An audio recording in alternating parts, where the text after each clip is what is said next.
আজি মই এটা নতুন ভিডিও লৈ আহিছো আপোনালোকৰ ওচৰত। এয়া চাকচোন কাপটো কিমান লেতেৰা আছে। এনেকুৱা বাৰু চাহ দিলে মানুহে খাব। কিমান লেতেৰা আছে চাকচোন কাপ। মই হলে নাখাওঁ। মই ইমান লেতেৰা কাপত চাহ খাব নোৱাৰো আৰু মই মানুহক দিবও নোৱাৰো। এইবিলাক যে ভিতৰৰ ফালে চাকচোন কিমান লেতেৰা হৈ আছে। মই আজি কাপ ক্লিন কৰা সহজ উপায় এটা লৈ আহিছো আপোনালোকৰ ওচৰত। ভিডিওটো যদি ভাল লাগে আপোনালোকৰ লাইক শেয়াৰ সাবস্ক্ৰাইব কৰি দিব। আৰু কেনেদৰে ইয়াক সাফা কৰিব লাগে মই আপোনালোকক জনাই আছো। ভিডিওটো স্কিপ নকৰাকৈ শেষলৈ চাব। এয়া মই গেছত পানী বহাই দিছো। ইয়াত অলপ শ্যাম্পু এড কৰি দিব। তাৰ পিছত এইটো চোৱা ৰিঙালা কাপোৰত যে ইউজ কৰোঁ আমি গেছ দেখিছেনে। ইয়াত অলপ পেলাই দিব। এনেকৈ আমি এয়া কাপবিলাক দি দিম।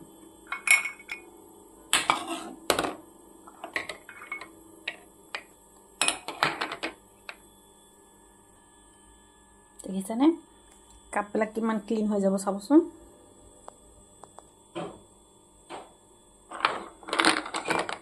ইয়া দেখিছেনে কিমান ক্লিন হৈছে। চোৱাচোন কিমান ধুনীয়া হৈছে।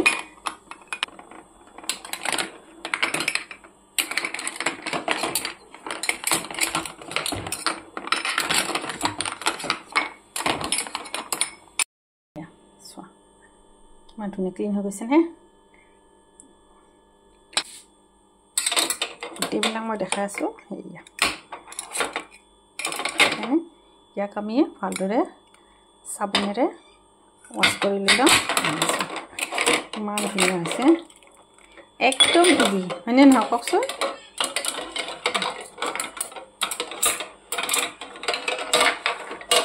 পানীবিলাক বহুত গৰম হৈ আছে যে আছো আছেনে। এইখিনি দেখিছেনে কিমান ধুনীয়া হৈছে। ভিডিওটো ভাল লাগিলে শ্বেয়াৰ কৰি দিব আপোনালোকে।